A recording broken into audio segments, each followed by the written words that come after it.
अस्सलाम वालेकुम नाज़रीन। आज हम सत्तू का शरबत बनाएंगे। सत्तू का शरबत बनाने के लिए हमें इन चीज़ों की ज़रूरत है। 1 गिलास मैंने पानी लिया है, हस्बे ज़रूरत मैंने बर्फ़ ली है, 1 चम्मच मैंने नींबू रस लिया है, 2 चम्मच मैंने शक्कर ली है ब्राउन, 2 चम्मच मैंने सत्तू के लिए हैं, 1 चुटकी मैंने काला नमक लिया है। अब मैं बना के दिखाती हूँ आपको। पानी में हमने शक्कर डालनी है।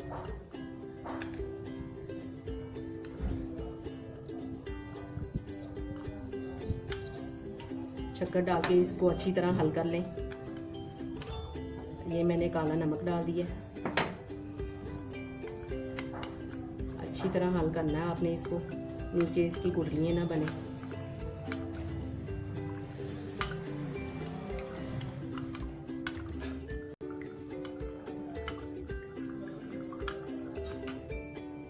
अब मैंने सत्तू डाल दिए हैं। ये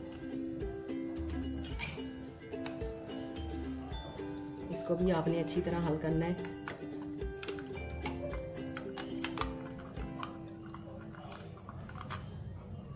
ये नींबू पानी डाल दिया मैंने।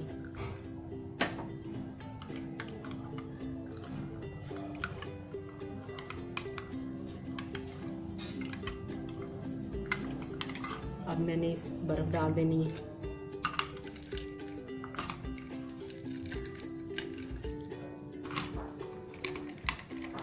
ये देखिए हमारे सत्तू शरबत तैयार हो गया है।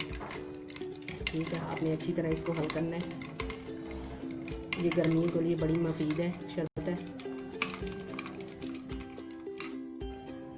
सत्तू का शरबत हमारा तैयार हो गया है। ये देखिए हमने इसको जौ बोलते हैं। ये गंदम में से निकाल के दिखा रही हूँ आपको। इसको जौ बोलते हैं। ये जौ के आटा बनता है इससे, तो इसको सत्तू बोलते हैं। ये हमने सत्तू का शरबत तैयार किया अब घर में। अब ये गर्मियों के लिए बड़ा मुफीद है, गर्मी दूर करता है। आपने अपने घर में ट्राई करें। हमारी वीडियो को लाइक और शेयर करें, हमारे चैनल को सब्सक्राइब करें। अल्लाह हाफिज़।